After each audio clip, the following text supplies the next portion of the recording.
Salam, selamat pagi. Bertemu kembali dengan saya, Devin Adu, calon guru penggerak angkatan ke-9 dari SMK Negeri 1 Ampang Barat Laut, Kabupaten Kupang.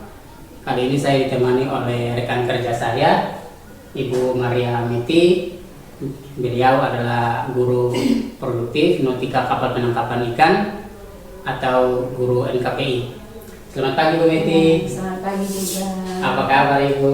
Kabar saya baik. Pak Devin, apa kabarnya? Kabar baik juga Ibu. Ini jadi baik Ibu, sesuai dengan informasi yang sudah saya sampaikan kemarin Ibu, bahwa hari ini kita akan melakukan kegiatan praobservasi ya Bu ya. Iya. Jadi baik Ibu, kegiatan praobservasi ini bertujuan untuk ini sebagai persiapan awal ya Bu ya, Iya. dalam melakukan praktik pembelajaran di kelas.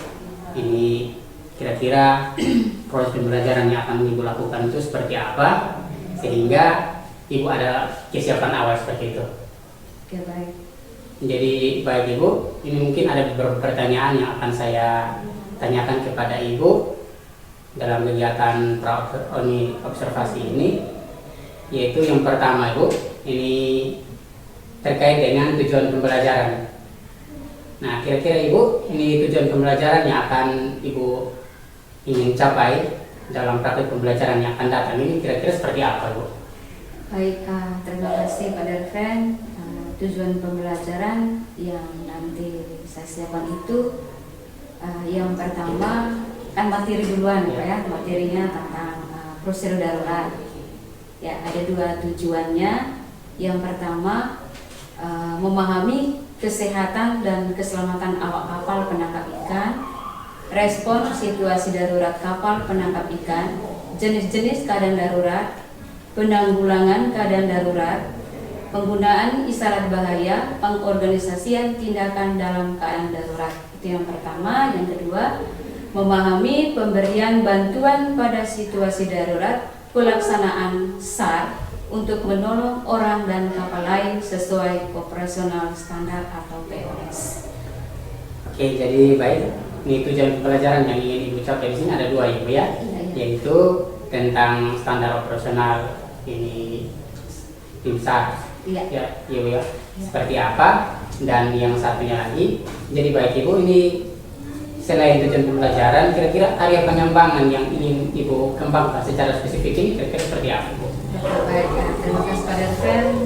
Area pengembangan yang ingin saya capai dalam pembelajaran nanti adalah saya menciptakan ruang kelas yang aman dan kondusif dengan memilih strategi dan model pembelajaran yang menyenangkan serta pembelajaran yang berpihak pada siswa.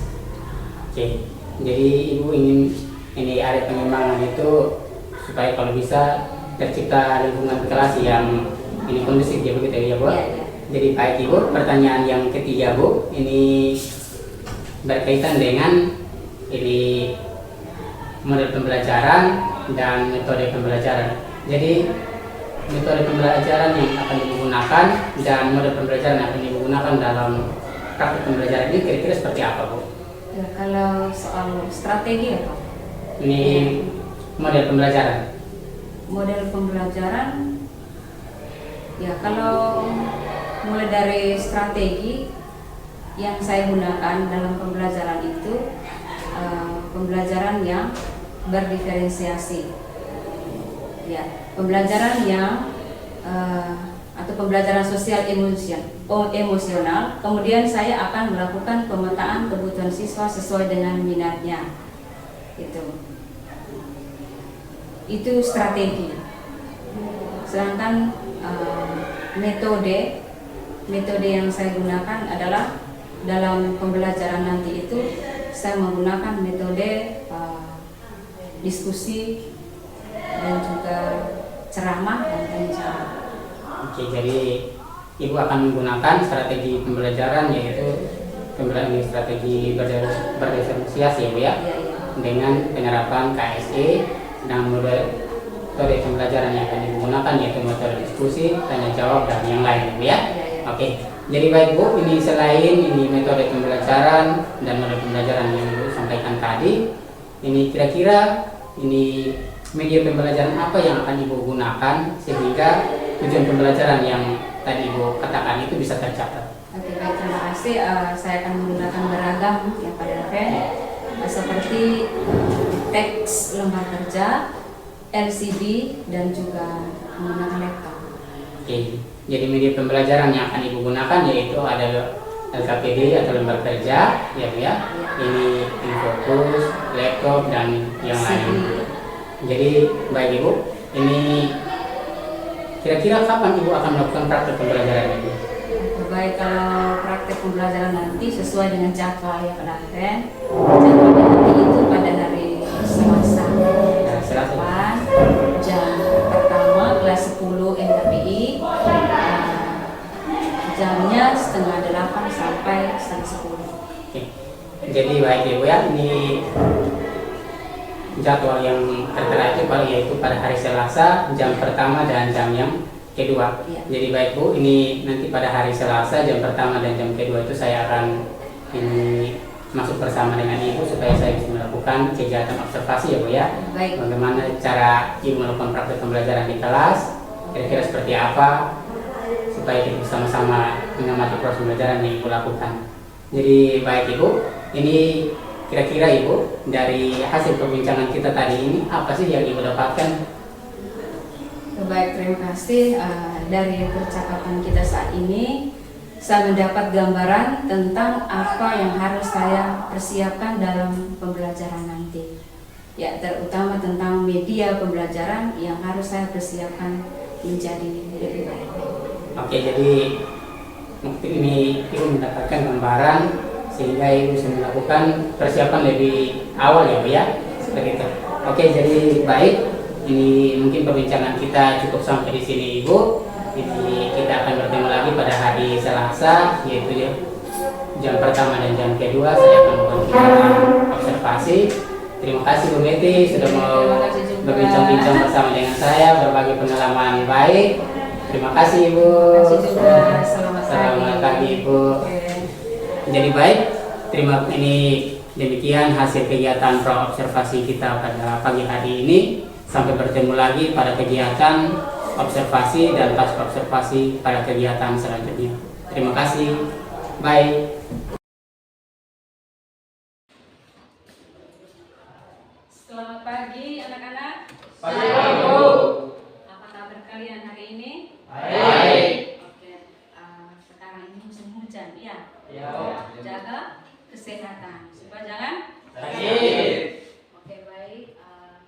Sebelum kita memulai dengan kegiatan pembelajaran kita di pagi hari ini, marilah kita membukanya dengan berdoa. Dan doa ini akan dipimpin oleh ketua kelas kalian, yaitu Miguel. Kepada Miguel, waktu saya silahkan. Terima kasih atas waktu yang diberikan saya untuk memimpin kita dalam doa. Dan di sini izinkanlah saya berdoa menurut agama yang saya yaitu agama Kristen Protestan. Kita berdoa. Terima kasih banyak Bapa di surga, karena Engkau telah menuntun kami dari kami masing-masing hingga Engkau meninggalkan kami di tempat ini dengan bersama Tuhan. Ya Tuhan, kami anak-anakmu di sini akan dimulai dengan kegiatan baca kami. Kiranya Tuhan kami mohon sertai anak kami ya Tuhan, berikan kami hikmah yang Bapa agar kami dapat memulai kegiatan ini dengan baik ya Tuhan. Inilah doa dan harapan kami Tuhan Yesus. Hanya dalam nama Tuhan Yesus kami akan berdoa. Amin. Oke, baik, terima kasih Miguel. Sudah siap menerima pembelajaran hari ini? Siap. Oke, sebelumnya kita absen dulu ya. Agrisian ada? Ada Ibu. Erisal? Ada. Datang kehadirannya setiap hari. Iya? Iya Bu. Oke. Kita memulai dengan pembelajaran kita hari ini. Tapi sebelumnya, Ibu mau bertanya. Kalian pernah naik kapal? Pernah. Pernah. Kalian itu naik kapal apa? Kapal ikan, kapal penumpang, kapal minyak, atau kapal pesiar? Ikan. kapal ikan. Tapi kalian naik kapal itu dalam keadaan darurat atau dalam keadaan normal? Dalam keadaan normal, iya toh? Ya. Atau kalian di atas kapal itu pernah dalam keadaan bahaya atau darurat? Tapi tidak. Yang kalian naik kapal itu pasti dalam keadaan Normal. dalam keadaan baik-baik saja. Nah, ketika kalian berada di atas kapal, kalian melihat orang jatuh ke laut. Anggap kalian ini sebagai ABK, bahkan penumpang. Kalian melihat salah satu penumpang jatuh ke laut. Apa yang kalian buat? Apa yang kalian lakukan? Siapa yang bisa menjawab? Coba Maya.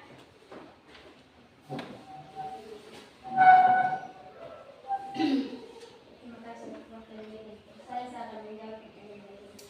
Ketika kami melihat orang jatuh ke laut, langsung memberikan isyarat dengan berteriak orang jatuh ke laut ke arah anjungan. Iya, berarti kalian memberi isyarat ke arah anjungan itu dengan berteriak orang jatuh ke laut. Dan ketika itu pula, kalian memberi pertolongan kepada orang itu, artinya orang jatuh ke laut, dengan alat penolong apa? Pelampung. Pelampung. Oke, terima kasih, tepuk tangan semua. Yang kalian lihat di atas kapal ketika kapal itu dalam keadaan darurat, artinya orang jatuh ke laut. Dan Ibu tanya lagi, kalau orang jatuh ke laut itu keadaan darurat atau bukan? Ya, darurat. Oke, keadaan darurat. Iya toh? Ya. Jadi berarti salah satu keadaan darurat di atas kapal itu adalah orang jatuh ke laut. Dan tadi Maya bilang, ketika kita melihat orang jatuh ke laut, berarti kita harus memberi isyarat dengan berteriak orang jatuh ke laut ke arah anjungan dengan segera memberikan alat penolong pelampung. Bukan receh. Iya. Ya. Oke. Pertanyaan itu ada hubungannya dengan materi kita hari ini, yaitu materi ajar tentang prosedur darurat. Prosedur darurat. Jadi kalian tadi katakan orang jatuh ke laut itu merupakan atau salah satu keadaan darurat. Dan memang betul orang jatuh ke laut itu salah satu jenis keadaan darurat. Jadi ini materi kita hari ini yaitu tentang prosedur darurat. Oke. CP elemen ya. Ini tujuan pembelajarannya. Tujuan pembelajaran yang pertama, peserta didik mampu memahami kesehatan dan keselamatan awak kapal penangkap ikan, respon situasi darurat kapal penangkap ikan, jenis keadaan darurat di kapal, prosedur darurat, penanggulangan keadaan darurat, tindakan dalam keadaan darurat, dan yang kedua, peserta didik mampu memahami pelaksanaan SAR atau SAR untuk menolong orang dan kapal lain sesuai SOP. Jadi ini ada dua tujuan pembelajaran yang kita belajar pada pagi hari ini. Dan ini pertemuan kita yang kedua, yaitu materi esensialnya, yaitu tentang prosedur darurat. Ya. Ya, ini prosedur. Prosedur itu satu cara atau pedoman yang kita harus ikuti dalam melaksanakan suatu kegiatan sehingga mendapatkan suatu hasil yang baik. Jadi itu kata prosedur berarti suatu pedoman atau tata cara supaya kita ikuti sehingga hasilnya baik. Dalam kegiatan apapun pasti melalui prosedur. Yang berikut adalah keadaan darurat. Ini keadaan darurat. Keadaan darurat itu berarti keadaan yang lain dari keadaan normal. Kalau sudah darurat berarti dia bukan normal lagi. Yang punya kemungkinan besar dia bisa membahayakan bisa nyawa manusia, harta benda maupun lingkungan. Lingkungan yang dimaksud di sini apa? Karena kita belajar ini keadaan darurat di atas kapal, bukan di darat. Iya. Berarti kalau keadaan darurat itu keadaan yang lain dari keadaan normal yang punya potensi atau punya kemungkinan besar bisa membahayakan jiwa manusia, harta benda maupun lingkungan. Nah, ini bertanya lingkungan yang dimaksud di sini lingkungan apa? Lingkungan laut. Contohnya apa? Kalau ada itu keadaan darurat berarti lingkungan yang ada di sekitar itu juga termasuk bahaya atau rusak. Contohnya apa? Yang ada di lingkungan laut itu apa? Makhluk hidup yang ada di laut itu apa?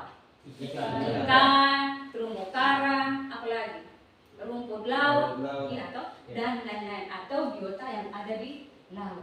Jadi prosedur keadaan darurat itu merupakan pedoman atau tata cara atau pedoman kerja dalam menanggulangi suatu keadaan darurat supaya keadaan darurat itu tidak meluas atau kesimpulannya mencegah atau mengurangi kerugian lebih besar atau lebih lanjut.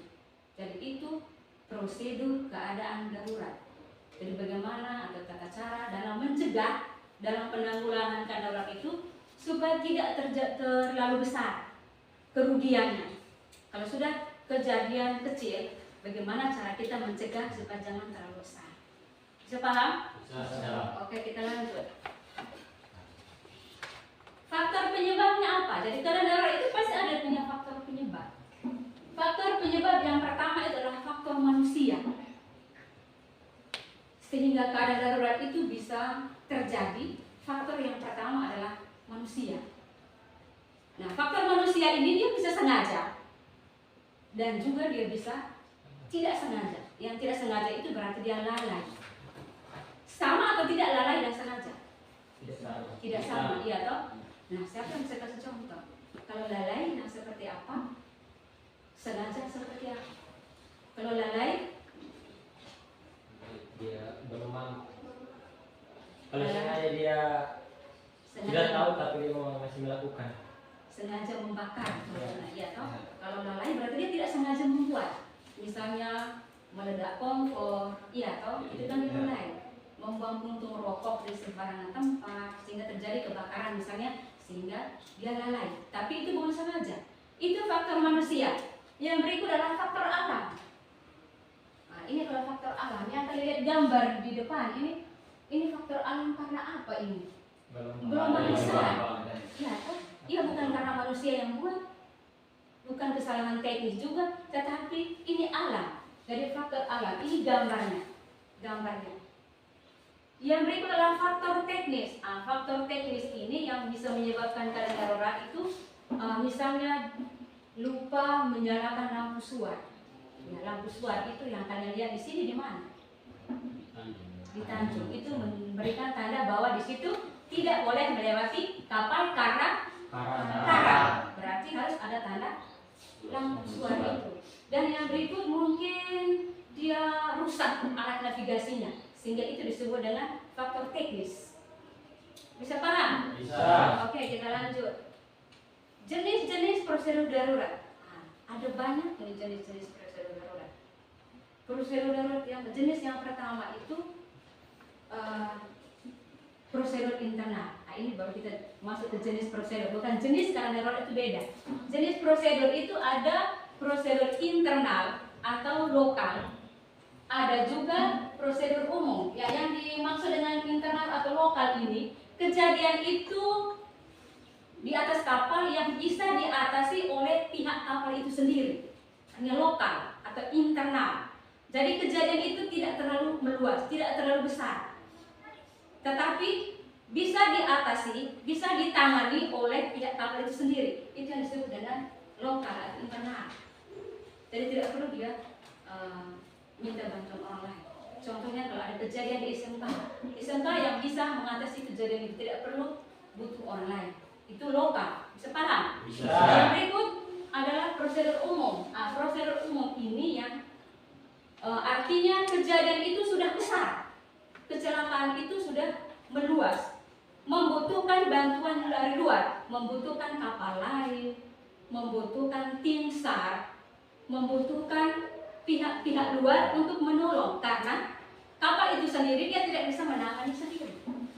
Jadi harus membutuhkan orang luar seperti tim SAR, kapal-kapal lain, penolong lain. Itu prosedur umum.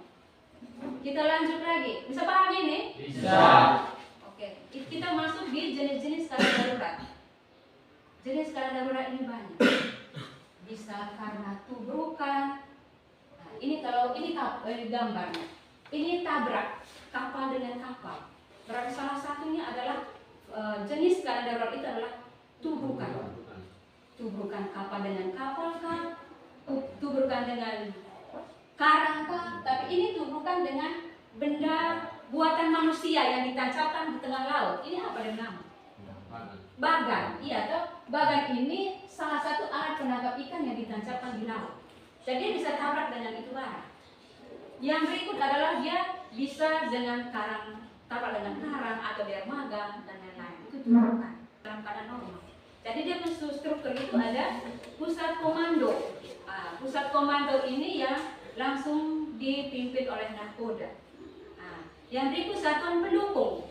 Satuan pendukung adalah atau satuan yang berfungsi atau bertujuan atau dia bertugas untuk bukan satuan pendukung, satuan keadaan darurat pertama dulu, SKD atau satuan inti.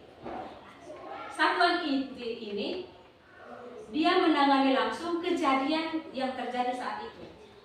Makanya dia disebut dengan satuan inti atau SKD tadi, satuan keadaan darurat, menanggulangi kejadian saat itu. Yang berikut adalah satuan pendukung, mendukung satuan inti. Dia apa yang didukung? Membawa peralatan, misalnya obat-obatan, selimut, pakaian, makanan. Nah, itu yang satuan pendukung. Yang berikut adalah ahli mesin. Kelompok ahli mesin itu yang bertugas di bagian-bagian mesin. Ya. Tujuannya apa? Jadi di atas kapal itu ada keadaan darurat, membentuk suatu organisasi keadaan darurat. Tujuan untuk apa? Yang pertama, ketika ada kejadian, dia menghidupkan tanda bahaya. Itu pertama. Dia menghidupkan tanda bahaya. Yang kedua, menaksir kondisi kejadian. Menaksir kondisi kejadian saat itu. Dan yang kedua, ketiga, mengorganisir tenaga dan peralatan. Dia mengorganisir tenaga yang mau menolong dengan peralatan penolong.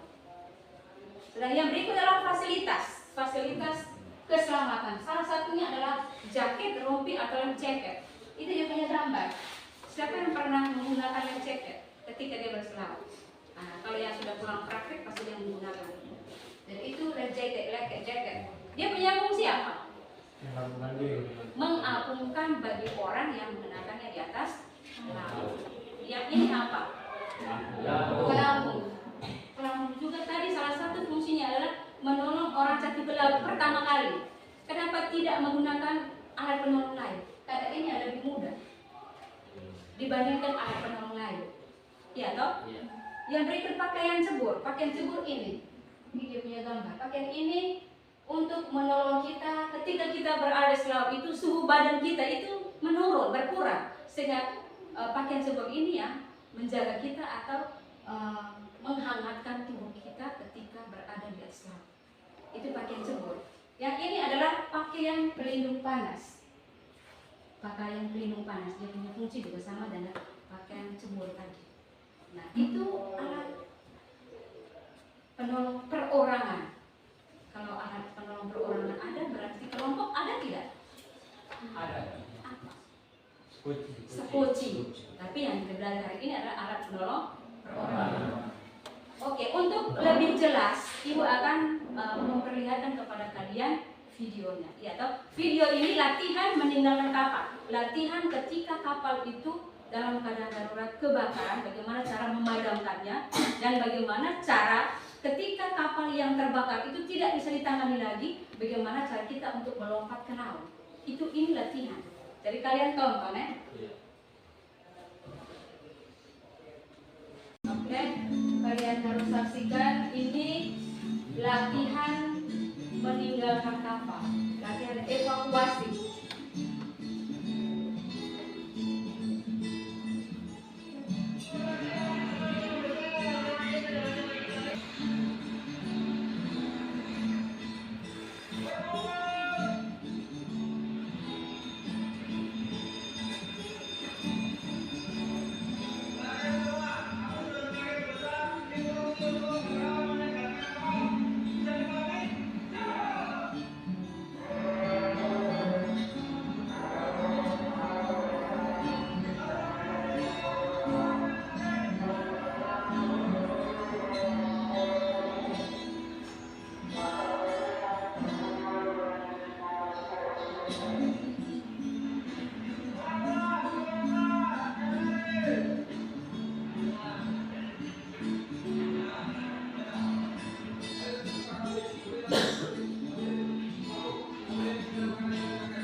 kalian sudah menonton videonya. Video itu melatih atau dulu pernah kakak-kakak angkatan berapa itu mereka ke Makassar, diklat pendidikan dan latihan dasar. Jadi seperti ini yang mereka lakukan di sana, sehingga mendapatkan sertifikat. Jadi setelah kalian menonton video tadi, ada yang mau bertanya? Saya Bu. Silakan Miguel, apa yang kamu tahu? Setelah saya melihat video tadi, untuk pertanyaan yang pertama, semua awak kapal terjun ke laut. Mengapa harus semua terjun ke laut? Yang kedua, ketika mereka terjun, mereka menutup mulut, hidung, dan memegang life jacket di bagian dada. Berikan alasan. Oke, pertanyaan yang bagus. Tepuk tangan untuk Miguel. Pertanyaan dari Miguel, ketika tadi kalian melihat video itu, mereka semua terjun ke laut. Alasannya apa? Itu pertanyaannya. Yang kedua, ketika mereka terjun ke laut, tangan sebelah menutup hidung dan mulut, tangan sebelah menutup life jacket di bagian dada. Berikan alasan. Kira-kira siapa yang bisa membantu ibu untuk menjawab? Saya. Silahkan James. Baik, saya akan menjawab pertanyaan dari Miguel. Yang pertama, mereka terjun ke laut karena mereka ingin meninggalkan kapal karena kapal tersebut tidak bisa diselamatkan. Baik. Yang kedua, mereka tutup mulut dan hidung untuk menghindari air masuk melalui mulut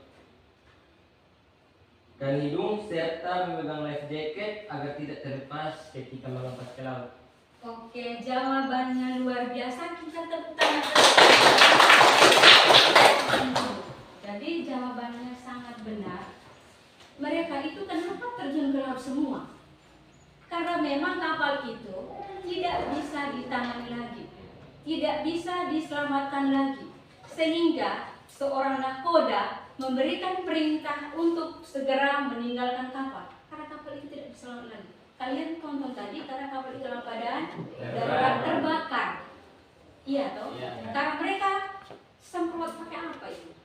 Menggunakan media air, ya toh? Tapi tidak bisa diatasi lagi sehingga nahkoda memberikan satu perintah yang disebut dengan abandon ship. Abandon ship. Ini artinya perintah terakhir yang dikeluarkan oleh nahkoda untuk segera meninggalkan kapal. Dan kita segera evakuasi. Karena apa? Kalau kita bertahan di kapal, kita juga akan ikut terbakar. Sehingga kita harus segera meninggalkan kapal itu. Pertanyaan kedua tadi, kenapa kok mereka tutup hidung, mulut, tangan sebelahnya lagi pegang jaket? Jawabannya luar biasa, memang benar. Karena kalau kita tidak tutup hidung dengan mulut, berarti air akan masuk melalui hidung dan mulut. Dan ketika kita terjun, karena pusaran air, sehingga life jacket yang kita pakai itu akan keluar dari tubuh kita, sehingga kita akan jadi timah. Iya, kalau timah, kalau sudah timah berarti di dasar laut.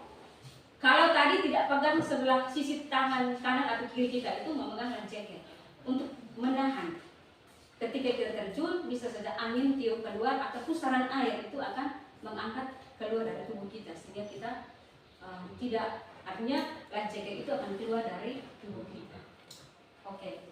Ada pertanyaan lagi tentang video? Tidak ada ya? Kalau begitu kalian kerja LKPD. Ini LKPD. Kalian kerja tugas. Ada materinya sedikit di dalam. Ada pertanyaan dan kalian harus mengerjakan. Bisa? Bisa. Dari kelompok 1 yang mana? Untuk kelompok 1, kelompok 2. Ya segera balik. Ini kelompok sini.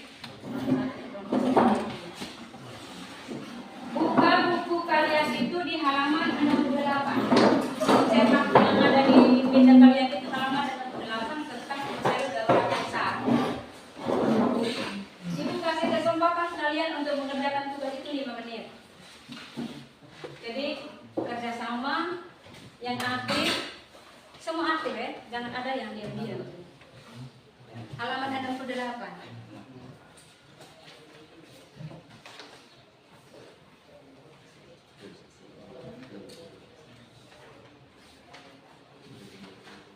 Ya, lihat masing-masing pertanyaannya di situ. Jadi ibu kasih pertanyaan yang berbeda.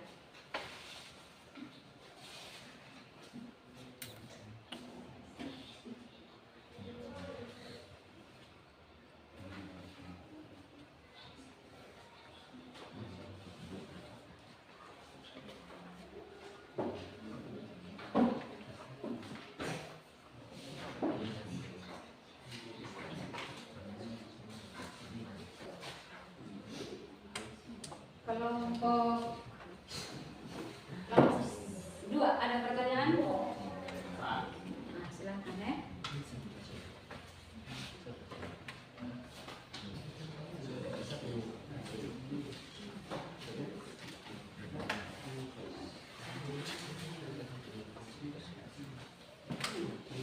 Setelah selesai kalian presentasi. Kalau misalnya kelompok 1 yang menyampaikan hasil diskusinya, kelompok lain memberi tanggapan atau pertanyaan. Kelompok 3? Siap. Oke. Ibu memberi kesempatan kepada kelompok 1 untuk mempresentasikan hasil diskusinya.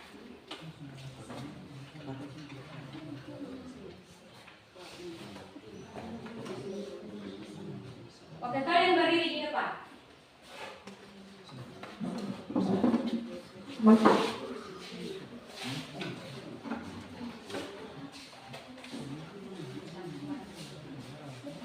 Hamba yang membaca.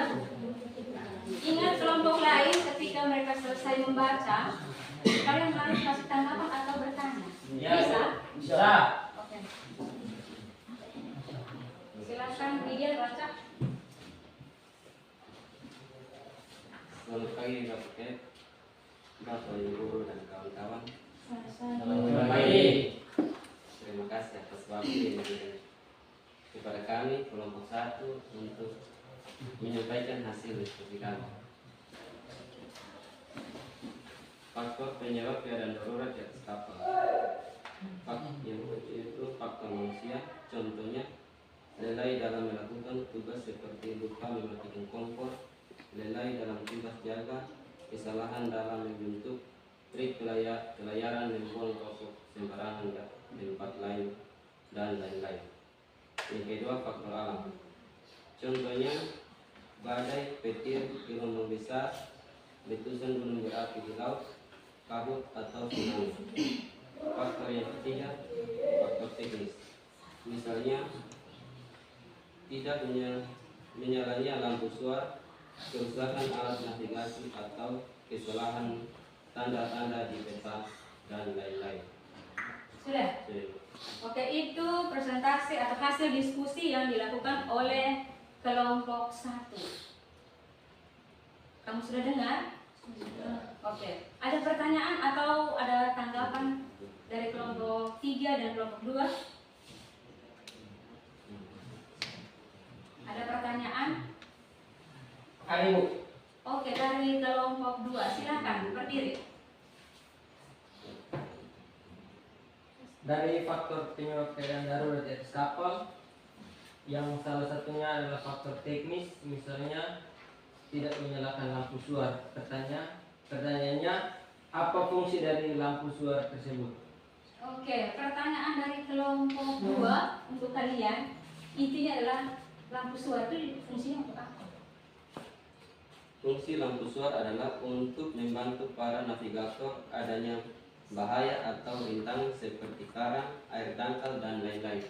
Bagaimana kelompok 2? Puas? Pas. Ibu. Pas. Oke. Jawaban dari kelompok 1, fungsi dari lampu suar itu adalah untuk membantu para navigator untuk bisa mengetahui adanya tempat bahaya di sana. Misalnya ada karang atau air dangkal, sehingga lampu suar itu memberi petunjuk bahwa di sana tidak boleh lewat kapal. Paham? Paham. Oke, jawaban jawabannya benar atau masih ada pertanyaan lagi dari kelompok lain? Satu saja?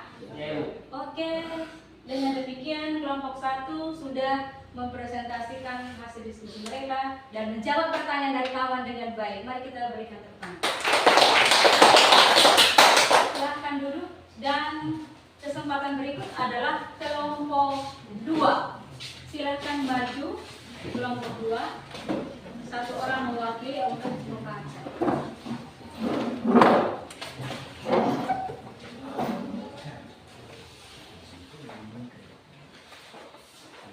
Silakan akan mewakili temannya. Maya kok? Oke, silakan Maya.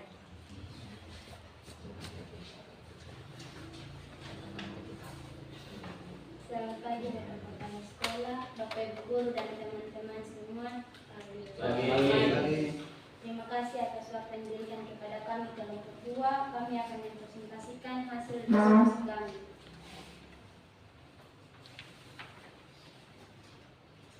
Pembagian tugas-tugas kelompok dalam organisasi keadaan darurat, yaitu 1. Pusat komando di bawah pimpinan langsung Nahkoda atau peristiwa senior yang merupakan pimpinan tertinggi dalam struktur organisasi keadaan darurat, bertugas mengatur dan mengontrol kegiatan kelompok atau satuan di bawahnya.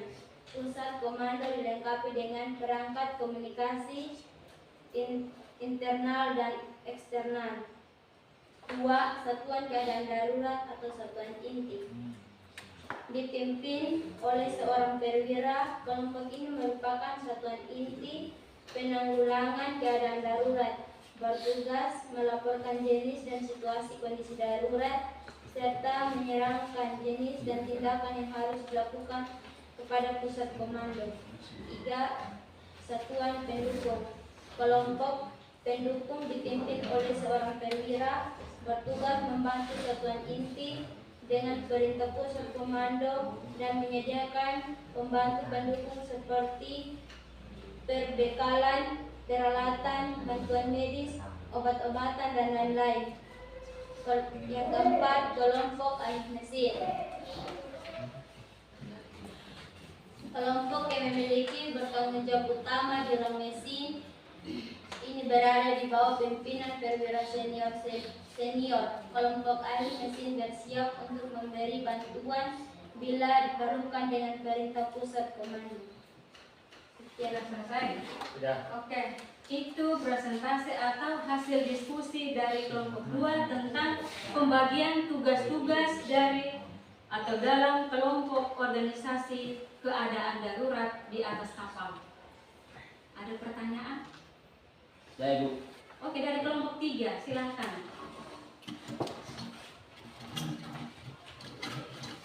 Dari uraian tugas kelompok dalam organisasi keadaan darurat di kapal, salah satunya adalah satuan keadaan darurat atau disebut satuan inti. Mengapa satuan keadaan darurat itu disebut satuan inti? Iya, itu pertanyaan jelas sekali. Keadaan darurat, satuan keadaan darurat, SKD tadi itu bisa disebut dengan satuan inti. Mengapa?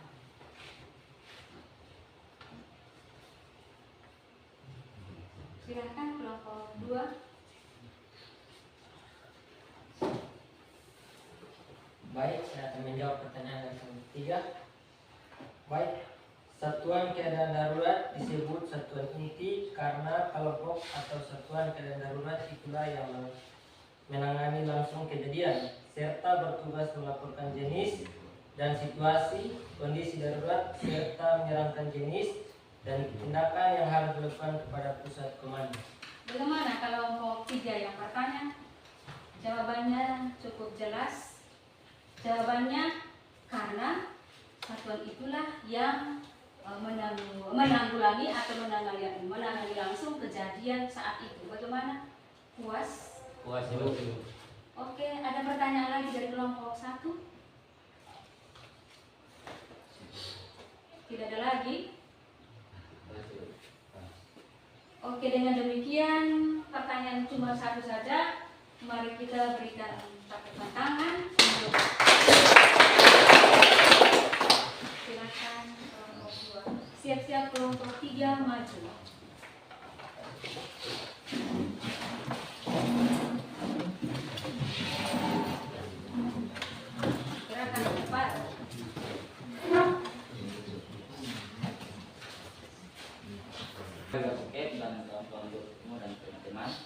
Selamat pagi. Selamat pagi.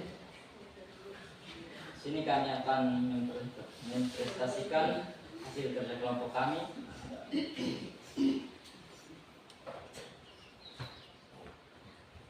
Gambar yang di atas adalah jaket rompi penolong atau yang disebut dengan life jacket. Life jacket atau rompi penolong berfungsi untuk mengampungkan orang yang menggunakannya dengan benar di atas air laut. Yang kedua, gambar yang kedua adalah pelampung penolong atau life buoy. Pelampung penolong berfungsi untuk mengampungkan orang yang menggunakannya di atas air. Gambar yang ketiga adalah pakaian sipur atau iron breast suit. Pakaian sipur adalah suatu pakaian yang digunakan untuk melindungi tubuh dari hilangnya suhu tubuh dan mempertahankan tubuh tetap suhu yang rendah. Gambar yang keempat adalah sarana pelindung panas tubuh atau thermal protective eye. Sarana pelindung panas tubuh adalah pakaian yang terbuat dari bahan isolasi yang berfungsi untuk melindungi orang yang menggunakannya sehingga panas tubuh yang hilang karena suhu dingin dikurangi. Sudah selesai? Sudah, Ibu. Oke, itu jawaban atau presentasi dari kelompok 3. Bagaimana dengan kelompok 1 dan kelompok 2? Ada tanggapan atau pertanyaan untuk kelompok 3? Silakan dari kelompok 1.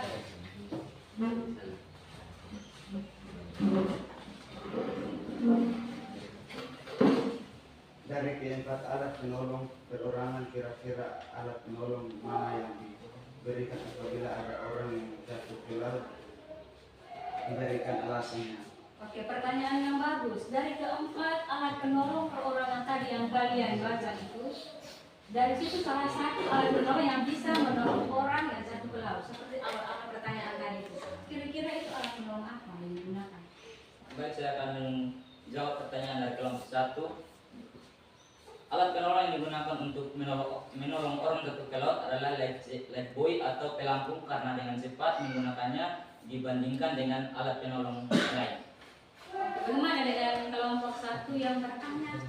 Jadi jawabannya adalah pelampung karena alat itu yang sangat cepat untuk bisa menangani orang yang jatuh ke laut. Bagaimana? Pas. Cocok? Cocok. Puas? Puas. Ada pertanyaan lagi dari kelompok lain?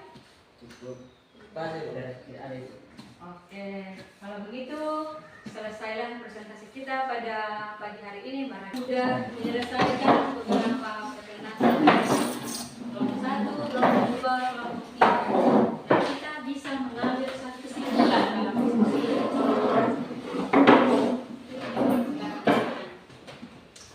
Kita bisa mengambil kesimpulan dari pembelajaran kita pada pagi hari ini.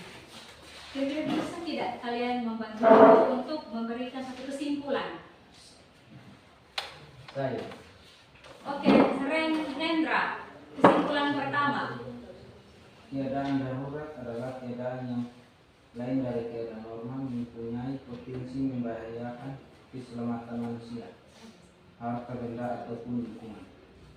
Oke, itu kesimpulan yang pertama dari Rendra. Kesimpulannya adalah pengertian dari keadaan darurat itu sendiri, yaitu keadaan yang lain dari keadaan normal yang punya potensi atau kemungkinan bisa membahayakan jiwa manusia, harta benda maupun lingkungan. Mari kita berikan tepuk tangan. Masih ada tidak yang kasih kesimpulan? Saya, Bu. Oke, dari kelompok 3 ada. Silakan. Faktor penyebab keadaan darurat antara lain faktor manusia seperti kelalaian dalam dan kesengajaan. Yang kedua, faktor alam seperti badai, petir, gelombang besar, letusan gunung berapi di laut, kabut atau tsunami. Yang ketiga, faktor teknis seperti antara lain tidak menyalakan lampu SWAT, kerusakan alat navigasi atau kesalahan tanda-tanda di peta. Terima kasih. Sudah. Oke, baik. Terima kasih kesimpulannya yang bagus. Itu tentang jenis-jenis keadaan darurat di atas kapal. Ada apa tadi yang pertama?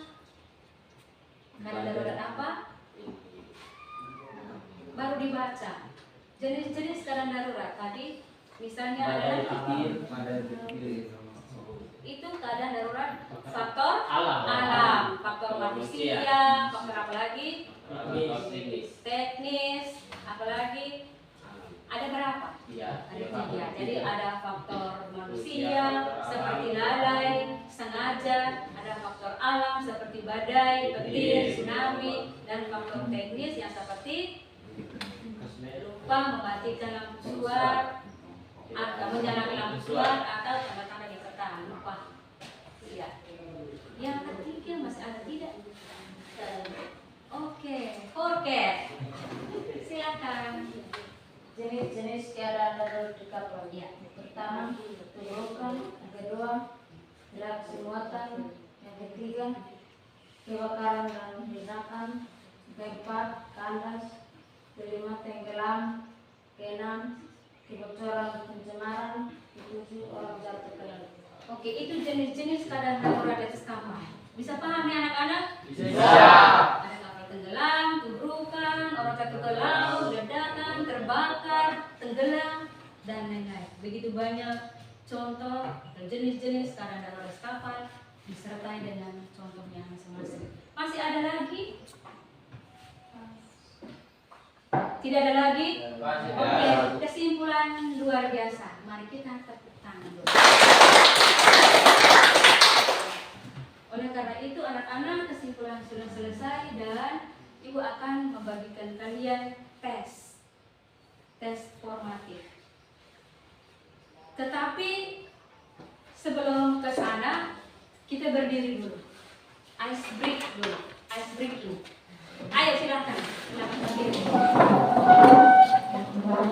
Harus konsentrasi ke sini. Kalau Ibu bilang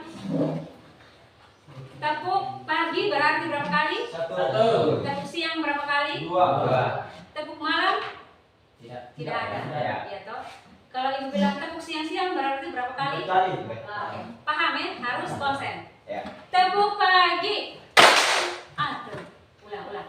Tepuk pagi. Tepuk pagi-pagi. Masih salah di sini. Ulang. Tepuk pagi-pagi. Tepuk siang.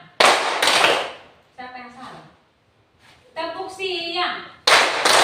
Tepuk siang dulu dong kan? Tepuk siang-siang. 4 kali ulang. Konsen. Ibu bilang begini. Tepuk pagi berarti 1. Tepuk siang berarti 2. Tepuk siang-siang berarti 4. Bisa?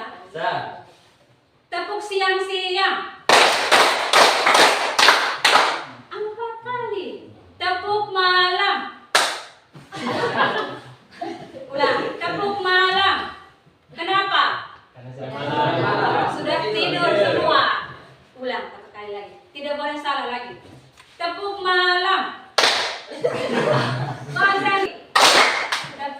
Ulang lagi sampai benar. Tepuk pagi. Tepuk pagi-pagi. Tepuk siang. Tepuk siang-siang. Waduh, sampai salah. Soal formatifnya kalian kerja ya. Pilihan ganda 10 nomor.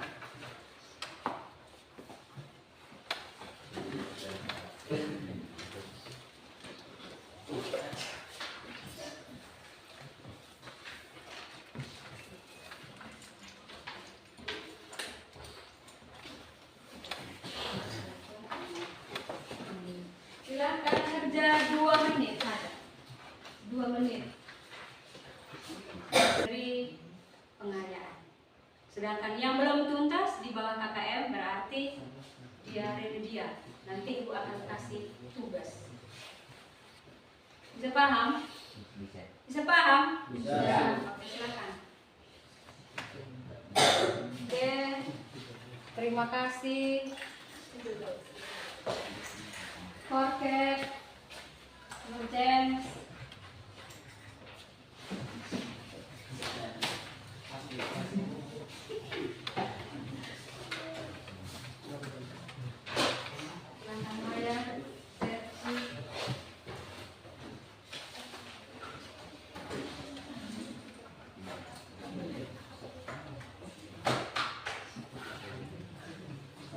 kita masuk kepada rangkuman pembelajaran kita hari ini. Kita akan melihat kesimpulan yang kita rangkum. Yang pertama itu keadaan darurat, yang seperti yang kalian sudah tahu tadi. Keadaan darurat itu keadaan yang lain dari keadaan normal, yang punya potensi atau kemungkinan besar bisa membahayakan jiwa manusia, harta benda maupun lingkungan yang ada di laut. Yang berikut adalah faktor penyebabnya. Faktor penyebab tadi kalian juga sudah belajar, sudah paham bersama, yaitu faktor manusia, faktor alam dengan dia punya contohnya masing-masing. Faktor manusia itu bisa dibedakan menjadi karena lalai atau karena sengaja. Lalai itu tadi contohnya, misalnya dia lupa mematikan kompor sehingga meledak dan terbakar. Itu salah satu contoh, banyak contoh. Yang berikut, kalau sengaja berarti orang itu dia sengaja membakar. Kalau itu terjadi, atau kalau dia mau mati berarti sengaja dia terjun ke laut dan mati. Itu berarti sengaja. Yang berikut adalah faktor alam. Faktor alam di sini banyak contohnya. Jadi bisa saja faktor alam bisa karena longsor, badai, gelombang, tsunami, dan lain-lain. Yang berikut adalah jenis-jenis keadaan darurat di kapal. Bisa ada tundukan, ada orang jatuh ke laut, ada kapal kandas, kapal tenggelam, ada reaksi muatan, ada kapal bocor, dan orang jatuh ke laut. Itu jenis-jenis keadaan darurat di atas kapal. Ya. Yang berikut lagi adalah struktur organisasi keadaan darurat di atas kapal. Di atas kapal itu ada bentuk yang namanya organisasi darurat. Yang dimana di situ yang pertama adalah pusat komando yang dipimpin langsung oleh nahkoda, karena dia menjadi pemimpin tertinggi. Yang kedua adalah satuan keadaan darurat, SKD tadi atau satuan inti tadi. Itu mengapa? Itu karena satuan keadaan darurat itu atau satuan inti itu yang langsung menanggulangi atau menyelamatkan atau menangani kejadian saat itu. Yang berikut adalah satuan pendukung, yaitu membantu dan mendukung satuan inti dengan memberikan perbekalan, obat, dan lain-lain. Yang berikut adalah kelompok ahli mesin. Jadi kelompok ahli mesin itu yang bertugas di bagian mesin. Yang berikut adalah fasilitas keselamatan yang digunakan dari kapal.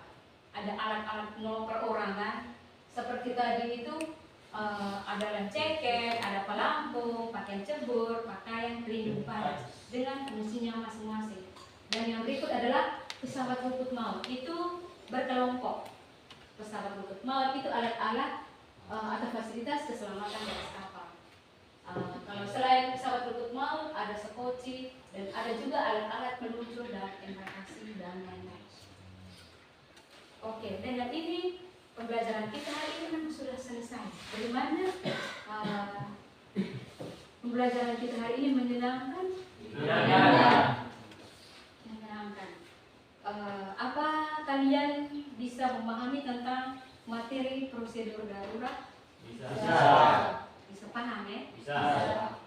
Atau hal apa yang membuat kalian itu belum paham? Atau ada kekurangan apa? Seperti fasilitas atau apa yang tidak kalian miliki yang membuat kalian itu merasa terlambat? Artinya mungkin ada seperti alat-alat atau handphone untuk bisa mendownload, itu mungkin kendala yang paling utama yang kalian tidak miliki. Betul atau tidak? Betul. Oke, tidak apa-apa, ini kita mengikuti saja keadaan karena tidak memiliki fasilitas seperti itu. Apa kalian menggunakan atau paham tentang life jacket tadi dalam keadaan darurat itu? Paham. Seperti pertanyaan pertama tadi itu, jadi life jacket itu salah satu alat penolong perorangan. Yang berikut pertanyaan Ibu, dalam membuka pelajaran dan memberikan penjelasan teknis yang disampaikan, apa kalian juga paham cara Ibu mengajar, cara Ibu menyampaikan materi? Menurut kalian seperti apa? Bagus. Baik? Baik. Atau kurang? Kurangnya di bagian mana? Baik. Oke. Terima kasih. Masih ada yang mau bertanya lagi? Kalau tidak ada, kita tutup pelajaran kita hari ini dan minggu depan kalian masuk kepada materi yang berikut lagi. Kami dan kami kegiatan kami juga dapat berada di dalam harapan kami Tuhan Yesus dan dalam nama Tuhan Yesus kami berdoa. Amin. Oke, baik, terima kasih Daniel. Oleh karena itu pembelajaran kita hari ini selesai dan selamat pagi. Pagi. Silakan.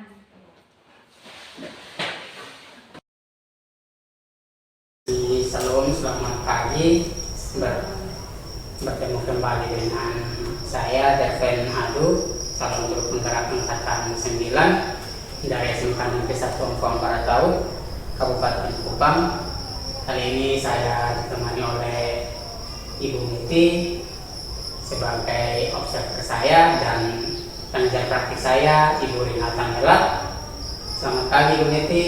Pagi pada Selamat pagi Ibu Rina. pagi. Apa kabar? Baik. Puji Tuhan, jadi baik Ibu, ini sesuai dengan informasi yang sudah saya sampaikan kemarin Ibu, bahwa hari ini kita akan melakukan kegiatan pasca observasi Ibu ya. Ya.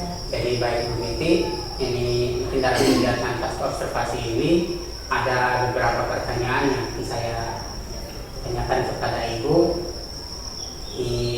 Jadi tujuan dari kegiatan pasca observasi ini yaitu untuk mengevaluasi kembali praktik pembelajaran yang sudah Ibu lakukan bersama dengan saya waktu saya melakukan observasi dengan Ibu.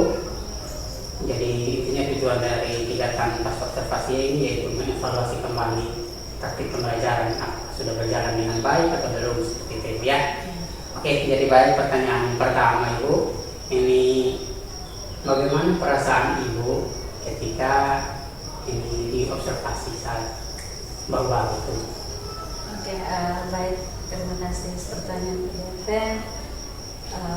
Ya mungkin karena selama ini kita tidak terbiasa ya dengan observasi oleh teman sejawat. Ya selama ini kita biasa itu dengan kepala sekolah, supervisi, bahkan pengawas. Tapi untuk diobservasi oleh teman sejawat baru kali ini. Sehingga saat itu saya merasa bahwa sepertinya terganggu buat saya. Nah, pada awalnya saya merasa terganggu, tapi akhirnya saya bisa mengatasinya selanjutnya. Oke, jadi perasaan itu awalnya ternyata terganggu ya, tetapi lama-kelamaan mulai terbiasa dengan ini keadaan yang ada. Jadi ya mungkin seperti yang Ibu katakan itu, mungkin selama ini di lingkungan kerja kita itu mungkin yang saat kita melakukan ini supervisi itu dilakukan oleh kepala sekolah atau pengawas, tetapi rekan sejawat kita ini jarang kita melakukan observasi. Jadi baik ini Ibu, ini saat Ibu melakukan praktik pembelajaran itu, kalau boleh tahu Ibu, ini kegiatan pengembangan area pengembangan itu kira-kira seperti apa yang ingin Ibu tingkatkan itu Bu, area pengembangan? Oke, terima kasih Pak Deven. Langkah pertama yang saya buat itu adalah membuat rencana pembelajaran. Ya, setelah saya membuat rencana pembelajaran itu, kemudian saya melakukan proses pembelajaran sesuai dengan yang saya sudah rencanakan itu. Ya. Kemudian area pengembangannya yaitu dari aspek pengetahuan dan keterampilannya. Untuk pengetahuan siswa, tujuan pembelajaran tersebut, sedangkan aspek keterampilannya adalah sesuai dengan tujuan pembelajaran. Oke, jadi baik, area pengembangan yang Ibu ini harapkan di situ yaitu dari ada bagian aspek pengetahuan dan ada dari aspek keterampilan sesuai dengan tujuan pembelajaran yang sudah Ibu rancang sebelumnya, sesuai dengan modul ajar yang Ibu kembangkan seperti itu. Jadi baik ini Ibu, ini dari area pengembangan yang sudah Ibu kembangkan itu, ini bagaimana menurut Ibu, menurut pandangan Ibu, apakah area pengembangan yang Ibu ingin capai itu apakah sudah berhasil atau seperti apa? Baik, area pengembangan yang diharapkan itu menurut saya sudah berjalan dengan baik. Hanya masih ada beberapa kekurangan di dalamnya. Ya. Jadi ada pengembangan dari aspek kognitif dan juga aspek keterampilan itu sudah berjalan dengan baik. Nah, dan juga masih ada sedikit ini kendala atau kekurangan yang dialami. Saya berharap bahwa ini apa yang sudah baik itu Ibu terus tingkatkan. Dan kalau boleh tahu Ibu, ini kira-kira kendala yang Ibu alami kira-kira seperti apa Ibu bisa ceritakan? Kekurangan atau kendala yang saya alami pada saat pembelajaran itu masih saja ada siswa atau peserta didik itu yang belum terlibat dengan kurang aktif dalam pembelajaran tersebut. Jadi pada saat melakukan pembelajaran itu banyak sebagian siswa, ada siswa yang aktif tapi ada sebagian siswa yang kurang aktif. Oke, jadi baik Ibu, jadi kendala yang Ibu alami yaitu ada sebagian siswa yang aktif, ada sebagian siswa juga yang kurang aktif. Ini jadi baik Ibu, dilihat dari kendala yang Ibu alami saat ini, kira-kira bagaimana cara Ibu mengatasi kendala atau hambatan yang dialami oleh siswa itu? Terima kasih. Dalam pembelajaran itu siswa kita yang kurang aktif itu mungkin karena pada saat pembagian tugas atau kelompok berdiskusi itu mereka terlalu banyak sehingga mereka kurang terlibat sebagiannya, dan mungkin juga di dalam kelompok mereka itu tidak sesuai dengan minat mereka masing-masing, karena ada yang gaya belajarnya visual, auditori maupun kinestetik, sehingga siswa merasa kurang nyaman. Namun saya akan berusaha untuk memenuhi gaya belajar siswa kita nanti secara spesifik untuk kedepannya, ya, sehingga siswa merasa lebih nyaman saat mengikuti pembelajaran tersebut. Jadi pada intinya bahwa ini siswa itu kurang aktif karena ini gaya belajar mereka yang mungkin belum terlalu terpenuhi ya, karena gaya belajar siswa itu kan beragam, ada yang auditori, ada yang juga visual, ada juga yang kinestetik. Nah, di sini kita sebagai guru itu kita diminta untuk berperan lebih supaya kalau bisa kita harus mengenali kebutuhan belajar peserta didik itu seperti apa. Jadi ya seperti yang Ibu bilang bahwa Ibu akan tetap berusaha supaya kebutuhan belajar itu akan tetap terpenuhi. Jadi kira-kira Ibu bagaimana jadi cara supaya Ibu kebutuhan belajar siswa itu dapat bisa Ibu atasi, seperti kebutuhan belajar ini auditori, kebutuhan belajar visual atau kebutuhan belajar ini kinestetik, sehingga kedepannya itu dampak atau kendala yang saat ini Ibu alami bisa teratasi seperti itu. Dan mungkin kedepannya saat itu saya terapkan, saya bisa mendata anak-anak. Nah, sebelumnya seperti kita bisa tahu berapa anak yang visual, yang belajar visual, berapa anak yang auditori dan juga kinestetik. Tapi ini ke depan, karena mungkin kemarin itu saya belum lakukan itu secara efektif, tetapi saya berusaha untuk kedepannya saya bisa buat saya mendata anak-anak sesuai dengan gaya belajar mereka, sehingga dalam pembelajaran berikutnya itu saya terapkan. Luar biasa sekali ya Bu ya, berarti Ibu sudah punya rencana yang matang menurut saya Bu ya. Ini rencana yang matang di mana Ibu akan mendata siswa sesuai dengan jenis kebutuhan belajar mereka. Oke, misalnya si A kebutuhan belajar audio, si B kebutuhan belajar visual, dan si C kebutuhan belajar kinestetik. Jadi Ibu sudah punya rencana ya Pak. Jadi baik Ibu, ini kira-kira kapan Ibu akan menerapkan itu? Ya, saya rencanakan untuk pembelajaran kali berikut ya Pak. Karena saya juga sudah belajar dari calon guru penggerak. Nanti ke depan saya akan lakukan, saya akan terapkan untuk yang akan datang. Oke, jadi baik, luar biasa. Berarti Ibu akan melakukan perubahan dengan lebih cepat itu pada pertemuan yang akan datang ini ya Bu ya. Bisa. Jadi baik Ibu. Luar biasa sekali Bu. Jadi saya tunggu cerita-cerita baik dari Ibu, kira-kira perubahan yang akan dilakukan itu apakah dia sudah berdampak dengan baik atau seperti apa, saya tunggu cerita-ceritanya Ibu ya. Siap. Jadi baik Ibu, ini mungkin pertemuan kita atau pertemuan kita cukup sampai di sini, dan saya mengucapkan banyak terima kasih kepada Ibu Niti yang sudah meluangkan waktu, sudah meluangkan tenaga dan pikiran, yang sudah membantu saya dalam program guru penggerak ini ya, dan sudah bersedia untuk mau diobservasi. Saya sangat apresiasi sekali Ibu. Walaupun ini yang perdana, tetapi saya percaya bahwa yang perdana ini merupakan jalan yang baik buat untuk kita belajar. Jadi baik Ibu, saya mengucapkan banyak terima kasih Ibu.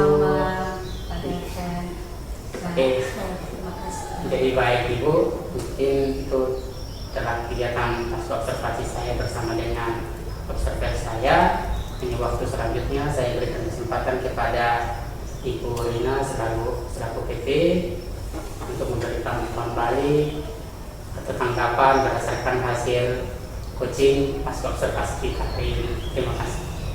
Luar biasa ya Pak Delven Mama, terima kasih sangat luar biasa, praktik baik dan juga coaching supervisi akademik yang sudah dilakukan oleh CDP saya, dan saya juga sangat mengucapkan terima kasih kepada Ibu Niti yang sudah bersedia menjadi observer dalam kegiatan praktik pembelajaran dalam menerapkan pembelajaran berdiferensiasi yang dibimbing langsung oleh CDP saya, dan sudah sangat luar biasa. Saya mendengar apa yang sudah dilakukan, saya percaya bahwa mulai dari kegiatan pra observasi dan sampai pada kegiatan terakhir pasca observasi ini sudah sangat luar biasa terkait dengan yang menjadi alat pengembangan dan juga tujuan yang akan dicapai.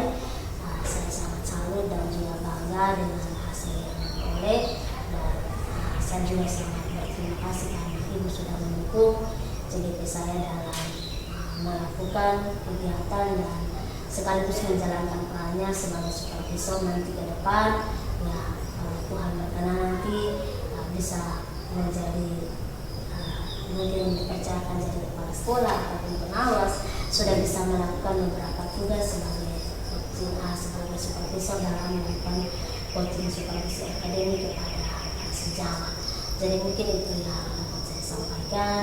Sekali lagi saya menyampaikan terima kasih kepada Ibu yang sudah bersedia, dan juga kepada Pak Delven yang sudah luar biasa sudah melakukan pasca observasi pada kegiatan akhir dari supervisi coaching akademik pada siang hari ini. Mungkin itu yang dapat saya sampaikan, dan nanti saya masih lanjutkan dengan Pak Delven pada kegiatan penutup untuk penampilan yang kelima. Jadi Mama kami ucapkan terima kasih. Sekian kami punya percakapan di siang hari ini, dan nanti saya masih lanjut dengan Pak Delven. Terima kasih. Terima kasih. Terima kasih.